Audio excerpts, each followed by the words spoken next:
PSA rapid TV में आपका स्वागत है। मैं प्रसाद अल्लामराज। मित्रों, इस समय पहलगाम हमले के बाद भारत पाकिस्तान की सीमा के ऊपर तनाव है और सीज फायर का उल्लंघन करते हुए पाकिस्तान की सेना की तरफ से यदा कदा गोलाबारी की जा रही है, तो दूसरी तरफ सीमा के उस पार से पाकिस्तान की सेना गोलाबारी कर रही है, तो सीमा के अंदर से कांग्रेस और इंडी गठबंधन के नेता निरंतर बयानों की गोलाबारी भारत की सेना को लक्षित करने के लिए कर रहे हैं। अगर पाकिस्तान की सेना को लगता है कि उनके इन प्रयासों से भारत की सेना डिमोरलाइज हो सकती है, तो मुझे लगता है ठीक उसी भाव से इंडी गठबंधन और कांग्रेस के तमाम नेता अपने बयानों के गोले बरसाते हैं, जो भारत की सेना के मनोबल को कम करने के लिए लक्षित होते हैं। एक तरफ कांग्रेस और इंडी गठबंधन के नेता ये मुखौटा लगाकर कहते हैं कि वो सरकार के साथ हैं, और फिर उनके नेता बयानों की श्रृंखला एक के बाद एक वो देते रहते हैं जो भारत के विरुद्ध और भारत की सेना को मनोबल को गिराने वाली हो। यह बात मैं गंभीरता से कहता हूं और दुख के साथ कहता हूं कि यह कुछ वैसा ही है जैसे पाकिस्तान यहां पर गतिविधियां करता है और ऑफिशियली यह स्टैंड रखता है कि उसका उनसे कोई लेना देना नहीं है, वो तो शांति चाहता है। ठीक उसी प्रकार कांग्रेस और इंडी गठबंधन का ऑफिशियल स्टैंड रहता है कि हम सरकार के साथ हैं, और उनके नेता जो छोटे नेता नहीं हैं, मुख्यमंत्री सिद्धारमैया, पूर्व मुख्यमंत्री चन्नी जी और आज अजय राय प्रदेश अध्यक्ष कांग्रेस पार्टी, ये निरंतर ऐसे बयान देते रहते हैं। और ये वो पार्टी है, जब खुद सत्ता में थी तो आतंकवादी घटनाओं के बाद भी एक भी वर्ष ऐसा नहीं था जब मनमोहन सिंह सरकार ने पाकिस्तान से द्विपक्षीय शांति वार्ता स्थगित की हो, और 11 वर्षों में मोदी जी की सरकार में एक भी वर्ष ऐसा नहीं है जब पाकिस्तान से औपचारिक द्विपक्षीय वार्ता की हो। यह अपने आप में प्रमाण है कि हमारी सोच और उनकी सोच में क्या अंतर है। मगर मुझे बहुत दुख और पीड़ा है कि कांग्रेस पार्टी जिस प्रकार के बयान दे रही है, अभी आपने देखा कि कांग्रेस पार्टी के उत्तर प्रदेश के अध्यक्ष अजय राय जी रफाल विमान के ऊपर खिलौना ऐसा दिखाते हुए, नींबू मिर्ची दिखाते हुए मजाक उड़ाने का प्रयास कर रहे हैं।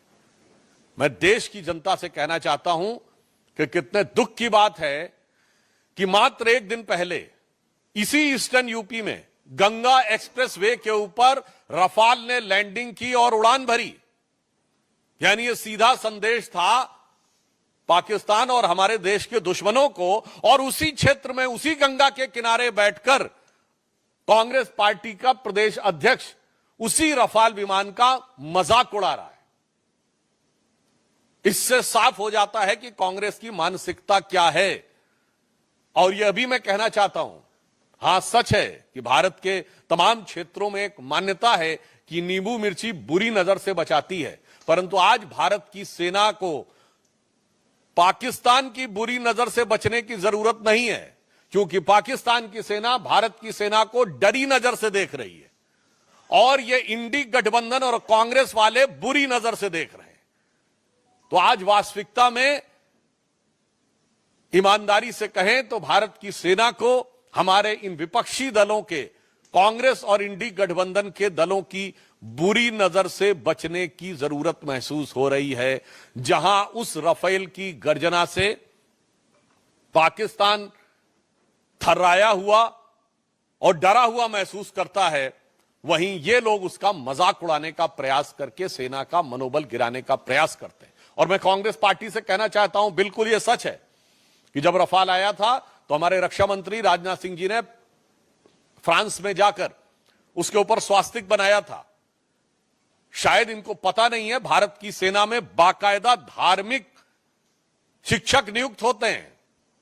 जब सैनिक युद्ध करने के लिए जाते हैं तो उनकी धार्मिक भावनाओं के अनुरूप जो वह परंपरा चाहे, जो वो रिचुअल चाहे, और उन धार्मिक भावनाओं के अनुरूप उनकी पूरी व्यवस्था की जाती है।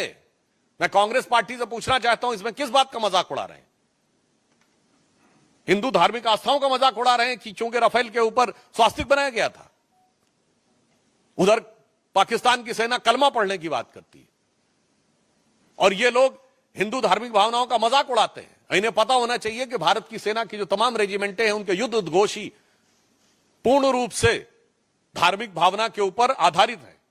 गलवान में जो हमारे सैनिक बलिदान हुए थे, बिहार रेजिमेंट का युद्ध उद्घोष है बजरंग बली की जय। गोरखा रेजिमेंट का युद्ध उद्घोष है आयोरी गोरखाली जय महाकाली। राजपूत रेजिमेंट का युद्ध उद्घोष है राजा रामचंद्र की जय। मैं पूछना चाहता हूं, आज मैं फिर यह बात गंभीरता से कह रहा हूं, आप सब ने फिफ्थ कॉलमनिस्ट वर्ड सुना होगा। 1936 से 39 के बीच में जो स्पेनिश सिविल वॉर हुई थी, तो स्पेन में यह माना जा रहा था कि चार तरफ से दुश्मन की सेनाएं आगे बढ़ रही थी, परंतु उसमें फ्रेज यूज किया था, उन्होंने कहा था 4 columns are approaching from all the 4 sides, but there is a 5th column which is supporting those who are working against the interest of Spain at the time. आज कांग्रेस पार्टी और इंडी गठबंधन 5th columnist की तरह हो गया है कि अगर दुश्मन की सेनाएं बाहर से घात लगाकर बैठी हैं तो ये इसी प्रकार से उनका मनोबल बढ़ाने का काम कर रहे हैं। और ये बात मैं ऐसे ही नहीं कह रहा हूं, आप सब मीडिया से जुड़े हुए हैं। मैं आपसे पूछना चाहता हूं कि आपने पाकिस्तान के कितने नेताओं के बयान भारत की मीडिया में देखे हैं जो भारत के पक्ष में कोट किए जा रहे हो? एक भी नहीं। बिल्कुल मैं मानता हूं कि भारत की सेना पाकिस्तान की सेना से बहुत शक्तिशाली है। भारत की सरकार प्रधानमंत्री श्री नरेंद्र मोदी जी के नेतृत्व में दृढ़ निश्चय और संकल्प के साथ कटिबद्ध है, मगर एक मामले में पाकिस्तान हमसे मजबूत है। वो इस मामले में कि पाकिस्तान में एक भी नेता वहां की सेना का मनोबल गिराने के लिए कोई बयान नहीं दे रहा है। भारत में ऐसे बयानों की झड़ी लगी हुई है। पाकिस्तान के एक भी नेता का बयान भारत की मीडिया में हाईलाइट नहीं हो रहा है। दूसरी तरफ हमारे इंडी गठबंधन के तमाम नेताओं के बयान, वहां पर सिद्धारमैया जी का बयान, चन्नी जी का बयान, बाकायदा वहां की मीडिया में किस ढंग से बोले जा रहे हैं। वहां के राजनीतिक विश्लेषक वहां की टीवी डिबेटों में बैठकर भारत के राजनीतिक दलों का नाम लेकर, नेताओं का नाम लेकर यह शब्द प्रयोग कर रहे हैं कि सब लोग हिंदुस्तान में मोदी के साथ नहीं हैं। यहां तक शब्द प्रयोग किए गए, इसके वीडियो अवेलेबल हैं, राजनीतिक दलों का नाम लेकर कि ये लोग हमारे साथ हैं। और मैं विपक्ष दलों को भी बताना चाहता हूं कि विपक्ष में आचरण कैसे किया जाता है, यह उन्हें ध्यान रखना चाहिए।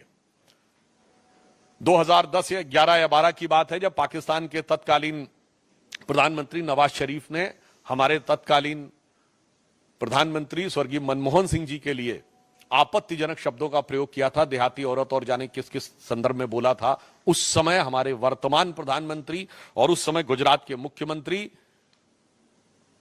नरेंद्र मोदी जी ने दहाड़ कर कहा था कि कौन होता है पाकिस्तान हमारे 125 करोड़ भारतवासियों के प्रतिनिधि प्रधानमंत्री के बारे में टिप्पणी करने वाला। दूसरा मैं उदाहरण बताना चाहता हूं, 1995 में जिनेवा में पाकिस्तान संयुक्त राष्ट्र संघ में भारत के विरुद्ध प्रस्ताव ला रहा था और उस समय हमारे नेता प्रतिपक्ष अटल बिहारी वाजपेयी जी भारत के प्रतिनिधिमंडल का नेतृत्व करते हुए उस समय कांग्रेस की नरसिम्हा राव सरकार का समर्थन करते हुए वहां गए थे और उन्होंने पूरा क्रेडिट भी उस सरकार को दिया था। और ये मैं ऑन रिकॉर्ड कह रहा हूं, जाके कोई चेक कर सकता है। उस समय पाकिस्तान की प्रधानमंत्री बेनजीर भुट्टो थी और उन्होंने कहा था, देखो ये कैसा देश है जहां का मुख्य विपक्षी दल का नेता प्रतिपक्ष सरकार का समर्थन करता है और एक हमारा देश है। यानी उस समय पाकिस्तान के लिए उन्होंने कहा था जो लोग सरकार का विरोध करते हो, और आज देखिए वही स्थिति हो गई। पाकिस्तान में पक्ष हो या प्रतिपक्ष दोनों सेना का समर्थन कर रहे हैं और हमारे यहां प्रतिपक्ष सेना का मनोबल गिराने का प्रयास कर रहा है। सर्जिकल स्ट्राइक का कभी प्रूफ मांग रहा है, कभी कह रहा है कि पुलवामा में क्या हुआ वगैरह वगैरह। तो मैं उनको भी, फिर भी अगर उनको कोई सबूत की जरूरत है तो मैं प्रमाण के साथ केवल पाकिस्तान की नेशनल असेंबली में बोले गए पाकिस्तान के सांसदों और मंत्रियों के बयान कोट कर देना चाहता हूं। इमरान खान ने नेशनल असेंबली ऑफ पाकिस्तान में एज प्राइम मिनिस्टर कहा कि बालाकोट में जो इन्होंने किया था उससे ज्यादा खौफनाक कुछ करने की सोच रहे हैं। 4 साल पुरानी बात। फवाद चौधरी पाकिस्तान के मंत्री थे और उनका फ्लोर ऑफ द हाउस पर नेशनल असेंबली में दिया गया बयान है कि हमने पुलवामा तक घुस के मारा था। मुझे लगता है इसके बाद भी भारत के किसी दल को सबूत चाहिए तो उन्हें चुल्लू भर पानी में डूब मरना चाहिए, क्योंकि फ्लोर ऑफ द हाउस पे मंत्री का दिया गया बयान सरकार का आधिकारिक बयान होता है। और इसके बाद पाकिस्तान के एमपी ने उस समय के फॉरेन मिनिस्टर शाह महमूद कुरैशी साहब को कोट करते हुए कहा कि मैं बैठा हुआ था, शाह महमूद कुरैशी साहब यानी उस समय के फॉरेन मिनिस्टर बैठे थे, आर्मी चीफ आए और आर्मी चीफ के पांव कांप रहे थे। यह फ्लोर ऑफ द हाउस पे दिया गया बयान है। आर्मी चीफ के पांव कांप रहे थे। उन्होंने कहा खुदा का वास्ता है अभिनंदन को वापस कर दो वरना शाम तक इंडिया अटैक कर देगा। यह सदन के पटल पर इमरान खान का एज प्राइम मिनिस्टर दिया गया स्टेटमेंट है कि पिछले 73 सालों में, उस समय 73 साल हुए थे, ऐसी गवर्नमेंट नहीं आई जिसने पाकिस्तान के लिए इतनी मुसीबत क्रिएट की हो जितनी ये मोदी की सरकार आई है।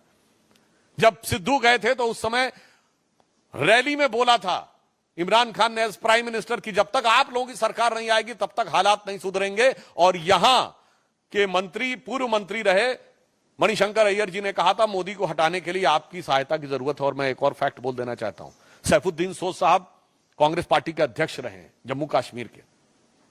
उन्होंने अपनी एक किताब लिखी है जम्मू कश्मीर के बारे में, जिसमें उन्होंने मुशर्रफ के स्टेटमेंट को कोट करते हुए कहा है कि यदि मुशर्रफ ने यह कहा था कि कश्मीर को भारत से अलग हो जाना चाहिए तो आज की डेट में वो सही प्रतीत होता है। मैं कांग्रेस से पूछना चाहता हूं कि आपका यह पुराना याराना कब से है भाई पाकिस्तान से?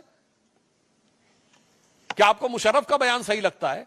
पाकिस्तान की आर्मी के चीफ के गले मिलते हैं आप, भारत के आर्मी चीफ के बारे में आपत्तिजनक बातें करते हैं।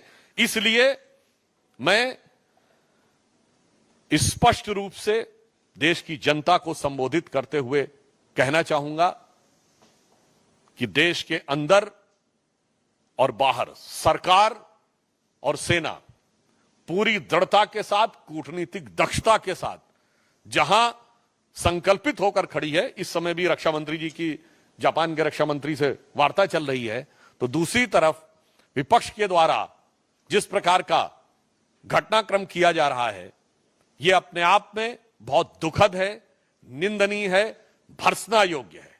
परंतु हम देश को आश्वस्त करना चाहते हैं कि प्रधानमंत्री श्री नरेंद्र मोदी जी के नेतृत्व में जो प्रधानमंत्री जी ने कहा है कि इस घटना के अपराधियों को धरती के अंतिम छोर तक ढूंढकर दंडित किया जाएगा और दंड ऐसा होगा जिसका कोई पूर्व का उदाहरण नहीं होगा, यानी अभूतपूर्व दंड दिया जाएगा। और ये वो लोग हैं जिन्होंने जीती हुई बाजी, जंग के मैदान पे जीती हुई सेना को कूटनीति के टेबल पर हारने पे मजबूर किया है। मैं कांग्रेस को याद दिलाना चाहता हूं, आप कहते हो कि हमारा वायुसेना का जो जहाज है वो खिलौने की तरह है। हां, मैं कांग्रेस पार्टी को याद दिलाना चाहता हूं 26/11 के हमले के बाद वायुसेना कार्रवाई के लिए तैयार थी और उस समय वायुसेना अध्यक्ष फौली होमी मेजर साहब ने 2016 में अपने संस्मरण में लिखा है कि मनमोहन सिंह सरकार ने अनुमति नहीं दी। आपने वायुसेना के युद्धक विमानों को खिलौने की तरह रखा था, मगर मोदी जी की सरकार सेना के हर साजो सामान को उचित, प्रभावी कूटनीतिक घेराबंदी के बाद रणनीतिक प्रयोग के लिए रख रही है। आपकी सरकार वो थी कि हमारी फौज जीतती थी और सरकार सब कुछ हार के चली आती थी, क्योंकि आप को एक मर्ज था कि हमें सुलह की शक्ल संवारनी है, भले ही वो भारत की सेना के जवानों के खून से क्यों ना संवारनी पड़े। तो एक पंक्ति में याद दिलाना चाहता हूं जो उनकी विदेश नीति थी, वो क्या थी कि चीन छीन देश का गुलाब ले गया। ये नेहरू जी के लिए कहा गया। चीन की विदेश नीति असफल हुई थी ना, गुलाब पहनते थे, वो गुलाब लगाते थे।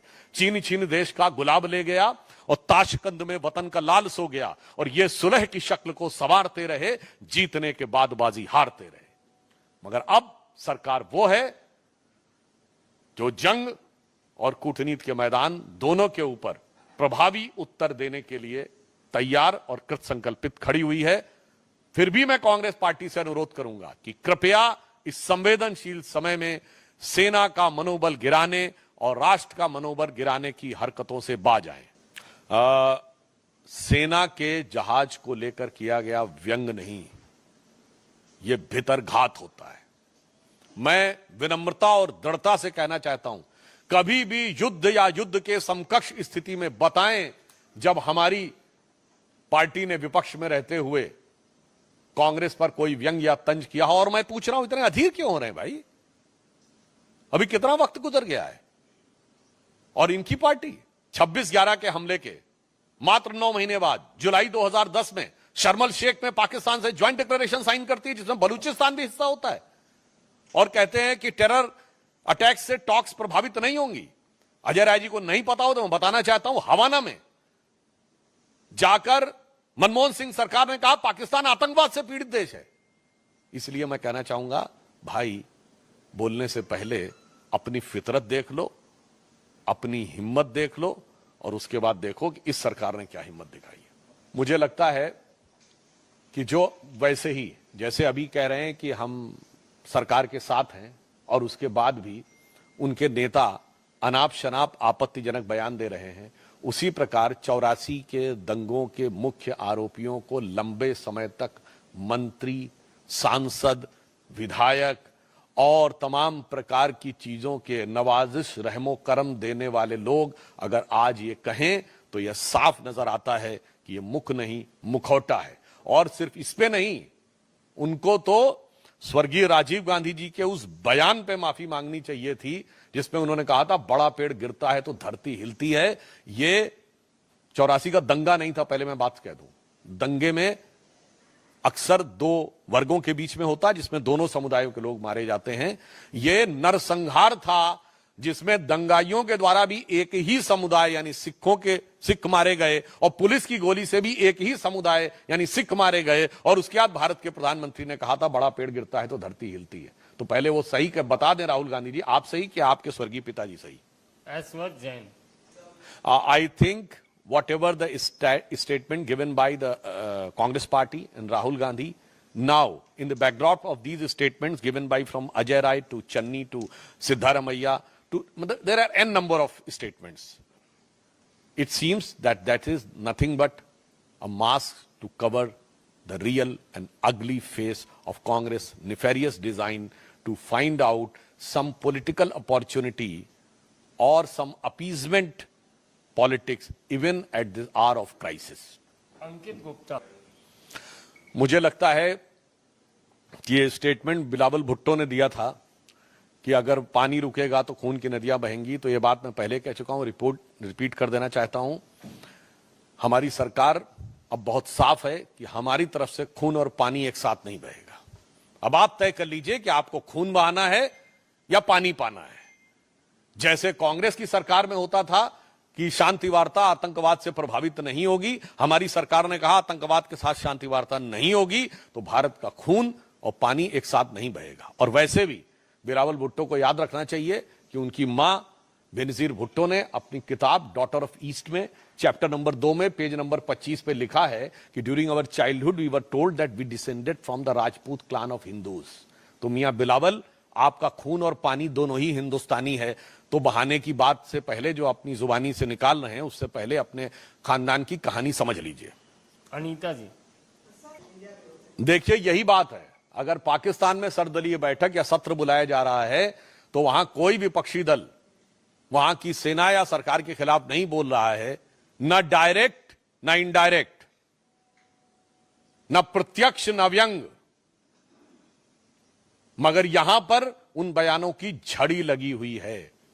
तो इसलिए यही मेरा साफ कहना है कि यह बात देश की जनता को समझने की जरूरत है और कांग्रेस पार्टी को अपने गिरेबान में झांकने की जरूरत है और इन चंद नेताओं को पाकिस्तानी सेना का चीयर लीडर बनने से बाज आना चाहिए। 1 मिनट। नहीं, वो प्रस्तावना लाए हैं, वो जो भी लाए हैं उनसे कोई प्रभाव नहीं पड़ने वाला है। अभी तो हम जो अंतर्राष्ट्रीय स्तर के ऊपर प्रस्तावना ला रहे हैं, आज उनकी बेबसी देखिए ना। अरब और ईरान ने भी उनके भारत के ऊपर हमले की निंदा की है, पाकिस्तान के समर्थन में एक वाक्य नहीं बोला है। और चाइना ने सिर्फ इतना कहा है कि वो ईमानदारी से जांच होनी चाहिए, उसने भी खुल के साथ नहीं दिया है। तो आज मोदी जी के नेतृत्व में डिप्लोमैटिक आइसोलेशन के जिस मुकाम तक पाकिस्तान को पहुंचा दिया है कि ना अरब उसके साथ है, जो सुन्नी मुस्लिम वर्ल्ड का लीडर है, ना ईरान उसके साथ है जो शिया मुस्लिम वर्ल्ड का लीडर है, और चाइना भी बच बच के बोल रहा है। तो मतलब कुल मिला के आज पाकिस्तान का वो प्रस्ताव अगर बोलेंगे तो वो लिखें चाहे जो उनके दिल से, तो ये आवाज आएगी कि इस भरी दुनिया में कोई भी हमारा न हुआ, गैर तो गैर थे, अपनों का सहारा न हुआ। मोहित Bhatt. This is nothing but a series of like the serial blast used to happen during the Congress regime when they were in power. There was unending terrorist attack and serial blast. So when they are out of power, these type of serial statements are coming. अमन। देखिए, अब एक और बात कह दूं, Rafale पे नींबू मिर्ची की इसलिए भी जरूरत थी कि राफेल में तो ये पूरा भ्रष्टाचार करने की व्यवस्था कर लिए थे। कांग्रेस के रिजीम में राफेल क्यों नहीं आया था, वो पुरानी बात हो गई। सारा कंप्लीट होने के बाद आगे प्रोसेस ही नहीं बढ़ाया। मैं पुनः ये कहना चाहता हूं कि एक तरफ ये कहना कि हम सरकार के साथ हैं, और फिर भारत के प्रमुख युद्धक विमान को, जिसने उसी समय गंगा एक्सप्रेसवे पे 24 घंटे के अंदर लैंडिंग और उड़ान भरी हो, यह कहना इनके दोहरे दो मुहे खतरनाक चरित्र को प्रदर्शित करता है। देखिए, इस विषय के ऊपर बयानों का जो भी प्रकार है, इसके टेक्निकल के साथ साथ मॉरल और पॉलिटिकल जवाब भी हमें कांग्रेस से चाहिए। क्योंकि जहां तक देश के अंदर इसका उपयोग करने की बात है, तो मैं कोट करके कह रहा हूं, बैरक ओबामा ने अपनी किताब द प्रॉमिस लैंड में 2010 की अपनी भारत यात्रा में तत्कालीन प्रधानमंत्री मनमोहन सिंह जी की वार्ता के आधार पर लिखा था कि 26/11 के हमले के बाद भारत की सेना कार्रवाई करना चाहती थी, मगर मनमोहन सिंह ने इसलिए कार्रवाई नहीं की क्योंकि उससे उपजे वातावरण से एंटी मुस्लिम सेंटीमेंट पैदा हो सकता था, जो बीजेपी को फायदा कर सकता था। तो यह कांग्रेस पार्टी है जो भारत के अंदरूनी वातावरण को पाकिस्तान से जोड़ती है, हम नहीं जोड़ते हैं। हां, यदि वो कोई अपराधी करे तो आपराधिक मुकदमा होना चाहिए, और नेता करे तो पहले उसको जवाब देना चाहिए। संविधान की शपथ लेके करने वाला नेता इस टेक्निकल चीज के पीछे नहीं छुप सकता, पहले नैतिकता का जवाब दे, जिसने संविधान की शपथ लेकर भारत की संसद में प्रवेश किया है। देखिए, अगर वो ऐसा है तो फिर उन्हें घबराहट किस बात की है? ये दोनों बातें एक साथ नहीं चल सकती हैं। मगर एक अंतर यह भी है, भारत सरकार ने एक निर्णय यह भी लिया है कि अब हम हाइड्रोलॉजिकल डाटा पाकिस्तान के साथ शेयर नहीं करेंगे। इससे पहले युद्धों के दौरान भी हाइड्रोलॉजिकल डाटा जो इन 5 नदियों का था, यानी कितना पानी आया है, एट प्रेजेंट कितना पानी है, यह पाकिस्तान को शेयर किया जाता था। अब भारत सरकार ने शेयर करना बंद कर दिया है। तो अब पाकिस्तान के लिए अनुमान लगाना मुश्किल है कि अब आने वाले दिनों में पानी कम आएगा या ज्यादा, उभार चढ़ाव आएगा या उतार। वैसे मुझे लगता उतार ही उतार होने का चांस ज्यादा है। देखिए, ये जिस प्रकार के लोग बयान दे रहे हैं, मैं पुनः ये बात कहना चाहता हूं, अब या तो उनकी समझ बहुत विचित्र है, क्योंकि जो हमारे विपक्षी दल है उनके सामने बड़ी समस्या हो जाती है, वो हर चीज के एक्सपर्ट हो जाते हैं। अब पानी कहां लेके जाएंगे, तो मुझे लगता है हाइड्रोलॉजी के एक्सपर्ट हो गए, या वो सिविल इंजीनियरिंग के एक्सपर्ट हो गए। जब राफेल की बात आती तो एरोनॉटिकल इंजीनियरिंग के एक्सपर्ट हो जाते हैं। जिस समय वैक्सीन की बात आती तो सेलुलर माइक्रोबायोलॉजी के एक्सपर्ट हो जाते हैं। फिर जब वैक्सीन आई तो कहते इतने कम समय में वैक्सीन कैसे उसका पूरा हो गया, तो स्टैटिस्टिक्स के एक्सपर्ट हो जाते हैं। और जब राम मंदिर का उद्घाटन होना होता है तो मुहूर्त के एक्सपर्ट हो जाते हैं। तो उनकी इस एक्सपर्टीज का जवाब देना मेरे विचार से एक्चुअली में ऐसा है कि इंडी गठबंधन के जो नेता हैं, मैं पुनः कह रहा हूं, वो जो ये बयान देते जा रहे हैं, उनके चेहरे पर से वो नकाब उतरता चला जा रहा है, और ये सारे के सारे लोग एग्जैक्टली अपनी पार्टी और गठबंधन का असली चरित्र उजागर करते चले जा रहे हैं। जिसे एक पंक्ति में कह दूं कि वो पैरवी तो झूठ की करता चला गया, बस उसका चेहरा उतरता चला गया, और रंगत समझ में आई मगर आई देर से, कच्चा था बहुत रंग उतरता चला गया। तो ये जो हम सरकार के साथ खड़े हैं, ये बहुत कच्चा रंग था। चाहे महुआ मैत्रा जी हो, अमित जमाई जी हो, या सिद्धारमैया जी हो, या कर्नाटक के में जो मंत्री हैं, क्या थिम्पू जिनका नाम था वो हो, कोई भी हो, सबका रंग उतरता चला जा रहा है।